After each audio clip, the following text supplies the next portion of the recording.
Hello friends, എല്ലാവർക്കും magic മസാലയിലേക്ക് സ്വാഗതം. ഇന്ന് നമുക്ക് നല്ല ടേസ്റ്റി ആയിട്ട് ഇങ്ങനെയാണ് കൂട്ടുകറി അഥവാ കുത്തലിശ്ശേരി ഉണ്ടാക്കിയെടുക്കാൻ നോക്കാം. ഇത് കായയും ചേനയും വെച്ചിട്ടാണ് നമ്മൾ ഈ എരിശ്ശേരി ഉണ്ടാക്കിയെടുക്കുന്നത്. ഇതിന് തൃശ്ശൂർ സൈഡിലൊക്കെ കുത്തരിശ്ശേരി എന്നും പറയാറുണ്ട്, കൂട്ടുകറി എന്നും പറയാറുണ്ട്. അപ്പോൾ നമുക്ക് ഇതെങ്ങനെയാണ് ഉണ്ടാക്കിയെടുക്കാൻ നോക്കാം. പരിപ്പും കായയും ചേനയും വെച്ചിട്ടാണ് ഇത് ഉണ്ടാക്കിയെടുക്കുക. ഞാനിവിടെ 1/4 കപ്പ് കടലപ്പരിപ്പാണ് എടുത്തിട്ടുള്ളത്. നന്നായിട്ട് കഴുകി നമുക്ക് മാറ്റി വയ്ക്കാം. ഇനി ഒരു മൺകലത്തിലാണ് ഞാനിത് വേവിച്ചെടുക്കുന്നത്. കായയും ചേനയും ഒരു മീഡിയം സൈസിലുള്ള പീസായിട്ട് കട്ട് ചെയ്ത് വെച്ചിട്ടുണ്ട്. 1/4 കപ്പ് കായയാണ് എടുത്തിട്ടുള്ളത്. 1/2 കപ്പ് ചേനയും എടുത്തിട്ടുണ്ട്. നമുക്ക് വേവിച്ചെടുക്കണം. ഇതിലേക്ക് നമുക്ക് വെള്ളം ഒഴിച്ചു കൊടുക്കാം. 1 കപ്പ് വെള്ളമാണ് ഞാൻ ഒഴിച്ചു കൊടുക്കുന്നത്. 1/4 ടീസ്പൂൺ മഞ്ഞൾപ്പൊടി ഇട്ട് കൊടുത്തിട്ടുണ്ട്. ഒന്ന് മിക്സ് ചെയ്ത് കൊടുത്തതിന് ശേഷം നമുക്കിത് വേവിച്ചെടുക്കാം. ഉപ്പ് ഇപ്പോൾ ചേർത്ത് കൊടുക്കുന്നില്ല. ഉപ്പ് ചേർത്ത് കൊടുത്താൽ ഇത് വേവാനായിട്ട് താമസം ഉണ്ടാവും. അടച്ചു വെച്ച് കൊടുക്കാം. ഒരു മീഡിയം ഫ്ലെയിമിൽ വെച്ചിട്ട് കുക്ക് ചെയ്തെടുക്കുക. നമുക്ക് ഈ കടലപ്പരിപ്പ് ഒന്ന് വേവിച്ചെടുക്കണം. ഒരു 10 മിനിറ്റ് സോക്ക് ചെയ്ത് വെച്ചിരുന്നതാണ്. കുക്കറിലേക്ക് ഇട്ട് കൊടുത്തിട്ടുണ്ട്. ഇതിലേക്ക് 1 കപ്പ് വെള്ളം ഒഴിച്ചു കൊടുക്കാം. 1/4 കപ്പ് പരിപ്പാണ് എടുത്തിട്ടുള്ളത്. അതിലേക്ക് 1 കപ്പ് വെള്ളം ഒഴിച്ചു കൊടുത്തിട്ടുണ്ട്. ഉപ്പ് ആവശ്യത്തിന് ഇട്ട് കൊടുക്കാം. അതിനുശേഷം നമുക്കിത് വേവിച്ചെടുക്കാം. നമ്മുടെ കായയും ചേനയും നന്നായിട്ട് തിളച്ച് തുടങ്ങിയിട്ടുണ്ട്. ഇടയ്ക്കൊന്ന് ഇളക്കി കൊടുക്കണം. ഇത് മൺചട്ടി ആയതുകൊണ്ട് അടിയിൽ പിടിക്കാനായിട്ട് ചാൻസ് ഉണ്ട്. അപ്പോൾ ഇടയിൽ ഒന്ന് ഇളക്കി കൊടുത്ത് അടച്ചു വെച്ച് കുക്ക് ചെയ്തെടുക്കാം. ഇതിലെ വെള്ളം ഫുള്ളായിട്ട് വറ്റി വരുമ്പോഴത്തേനും ഇത് കറക്റ്റ് പാകത്തിന് വെന്ത് കിട്ടും. ഫ്ലെയിം കൂട്ടി വെക്കരുത്. ഒരു ലോ ടു മീഡിയം ഫ്ലെയിമിൻ്റെ ഇടയിൽ വെച്ചിട്ട് നന്നായിട്ട് കുക്ക് ചെയ്തെടുക്കുക. ഇതിൽ വെള്ളമെല്ലാം നന്നായിട്ട് വറ്റിയിട്ടുണ്ട്. ഇത് വെന്തിട്ടുണ്ടോ എന്നൊന്ന് ടെസ്റ്റ് ചെയ്ത് നോക്കാം. ഒരു പീസ് എടുത്തിട്ട് സ്പൂൺ വെച്ചിട്ട് ഒന്ന് കട്ട് ചെയ്ത് നോക്കാം. അപ്പോൾ കറക്റ്റായിട്ട് കട്ടാവുന്നുണ്ടെങ്കിൽ കുക്കായിട്ടുണ്ട്. ഇത് അധികം അങ്ങനെ വേവിച്ച് ഉടച്ചെടുക്കരുത്. ഇത്രയും വേവും മതിയാവും. ഇതിലേക്ക് ഉപ്പ് ചേർത്ത് കൊടുക്കാം.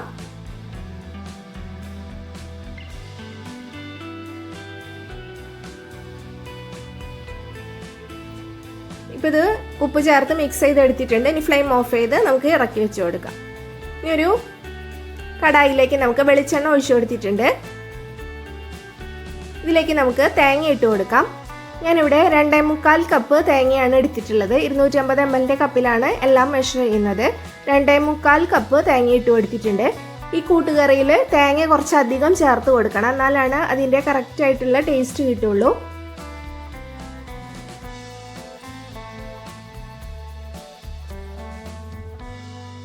നമ്മുടെ പരിപ്പ് ഒരു വിസിൽ വന്നതിന് ശേഷം ലോ ഫ്ലെയിമിലോട്ട് മാറ്റിയിട്ട്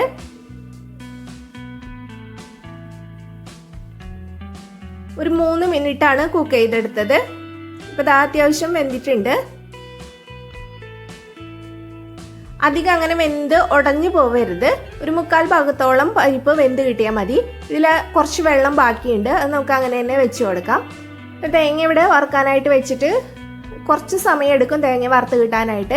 ഇതിലേക്ക് കുറച്ചുകൂടി എണ്ണ ഒഴിച്ചു കൊടുക്കുന്നുണ്ട്. വെളിച്ചെണ്ണ കുറച്ച് നന്നായിട്ട് ഒഴിച്ചു കൊടുത്താലാണ് ഇത് നന്നായിട്ട് മൊരിഞ്ഞ് കിട്ടുള്ളൂ.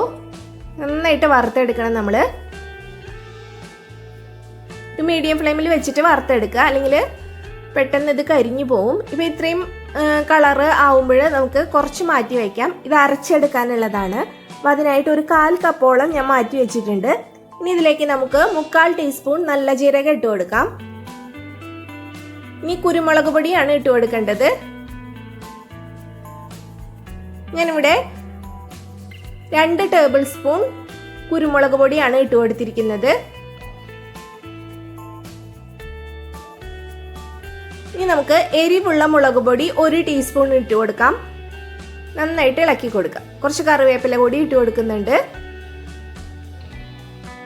ഇത് ഒന്നും കൂടി നന്നായിട്ട് ബ്രൗൺ കളറായി വരണം. ലോ ഫ്ലെയിമിൽ ഇട്ടിട്ട് ഈ മസാലകളെല്ലാം നന്നായിട്ട് മൂത്ത് തേങ്ങ ഒന്നുകൂടി ഒന്ന് ബ്രൗൺ കളർ ആവുന്ന വരെ ഇളക്കി കൊടുക്കുക. അതിനുശേഷം ഫ്ലെയിം ഓഫ് ചെയ്ത് കൊടുക്കാം. ഇനി ഒരു കടായിലേക്ക് നമുക്ക് 1 ടേബിൾ സ്പൂൺ നെയ്യ് ഒഴിച്ചു കൊടുക്കാം. ചൂടായി വരുമ്പോൾ 1 ടേബിൾ സ്പൂൺ ഉഴുന്നുപരിപ്പ് ഇട്ട് കൊടുത്തിട്ടുണ്ട്. അതൊന്ന് ചെറുതായിട്ട് മൂത്ത് വരുമ്പോൾ ഇതിലേക്ക് 1/4 ടീസ്പൂണിൻ്റെ പകുതി കായത്തിൻ്റെ പൊടിയാണ് ഇട്ട് കൊടുത്തിരിക്കുന്നത്. കായത്തിൻ്റെ പൊടി ഇല്ലെങ്കിൽ മുഴുവനായിട്ടുള്ള കായം ഒരു ചെറിയ പീസ് ഇട്ട് കൊടുത്താലും മതി. ഒന്ന് ഇളക്കി കൊടുത്തതിന് ശേഷം ഇതിലേക്ക് വേവിച്ച് വെച്ചിരിക്കുന്ന കായയും ചേനയും ചേർത്ത് കൊടുക്കാം. ഇനി വേവിച്ച് വെച്ചിരിക്കുന്ന പരിപ്പ് കൂടി ഇട്ട് കൊടുക്കാം. എല്ലാം ചേർത്ത് നന്നായിട്ടൊന്ന് മിക്സ് ചെയ്തെടുക്കുക. ഇനി വേണ്ടത് ശർക്കരയാണ്. 2 ടേബിൾ സ്പൂൺ ശർക്കര ഇട്ട് കൊടുക്കുന്നുണ്ട്. ഇത് ചെറിയൊരു മധുരത്തോട് കൂടിയിട്ടുള്ള കറിയാണ്. നല്ല കറക്റ്റ് സദ്യയിൽ കിട്ടുന്ന അതേ ടേസ്റ്റിലുള്ള കൂട്ടുകറിയാണ്. അപ്പോൾ എല്ലാവരും ഓണത്തിന് ട്രൈ ചെയ്ത് നോക്കിയിട്ട് ഫീഡ്ബാക്ക് അറിയിക്കാൻ മറക്കരുത്. അതുപോലെ വീഡിയോ ഇഷ്ടപ്പെട്ടാൽ ലൈക്ക് ചെയ്യാനും ഷെയർ ചെയ്യാനും സബ്സ്ക്രൈബ് ചെയ്യാനും മറക്കരുത്. അപ്പോൾ അത് ലോ ഫ്ലെയിമിൽ വെച്ച് കൊടുത്തിട്ടുണ്ട്. ഈ സമയം കൊണ്ട് നമുക്ക് മാറ്റി വെച്ചിരിക്കുന്ന തേങ്ങ വറുത്തത് ഒന്ന് അരച്ചെടുക്കാം. വളരെ കുറച്ച് വെള്ളം ഒഴിച്ചിട്ട് നല്ല ഫൈനായിട്ട് അരച്ചെടുക്കാം. അരച്ചെടുത്തിട്ടുണ്ട്. അത് നമുക്ക് ഇതിലേക്ക് ഒഴിച്ചു കൊടുക്കാം. മിക്സിയുടെ ജാറിലേക്ക് കുറച്ച് വെള്ളം ഒഴിച്ച് അതുകൂടി ഇതിലേക്ക് ഒഴിച്ചു കൊടുക്കുന്നുണ്ട്. വളരെ കുറച്ച് വെള്ളം ഒഴിച്ചു കൊടുത്താൽ മതി. നന്നായിട്ട് വറ്റിച്ചെടുത്തതിന് ശേഷം നല്ല ഡ്രൈ ആയിട്ടാണ് നമ്മൾക്ക് ഈ കൂട്ടുകറി റെഡിയാക്കി എടുക്കേണ്ടത്. അപ്പോൾ വെള്ളം അധികം ഒഴിച്ചു കൊടുത്താൽ അത്രയും സമയം ഇത് വറ്റിച്ചെടുക്കാനായിട്ട് വേണ്ടി വരും. നന്നായിട്ട് എല്ലാം കൂടി മിക്സ് ചെയ്തെടുക്കുക.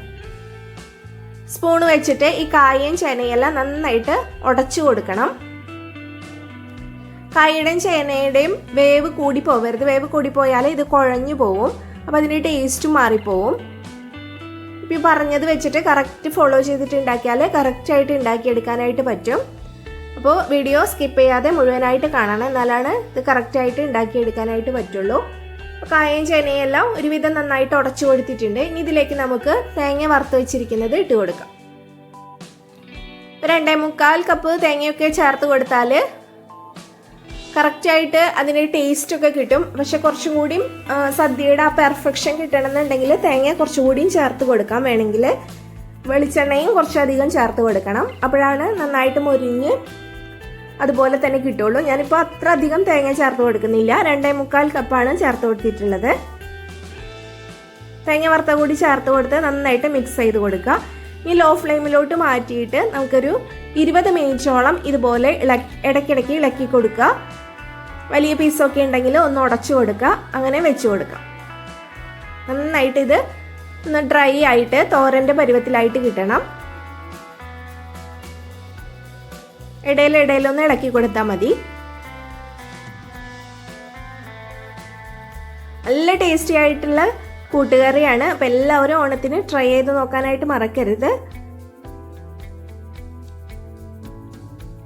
അപ്പം ഇത് 20 മിനിറ്റോളം ആയിട്ടുണ്ട്. ഇതിൻ്റെ കളറും നന്നായിട്ട് നല്ല ബ്രൗൺ കളറിലോട്ട് വന്നിട്ടുണ്ട്. നമുക്ക് ഫ്ലെയിം ഓഫ് ചെയ്ത് കൊടുക്കാം. ഇതൊരു സെർവിങ് ഡിഷിലോട്ട് മാറ്റുന്നുണ്ട്. നല്ല അടിപൊളി ടേസ്റ്റാണ്.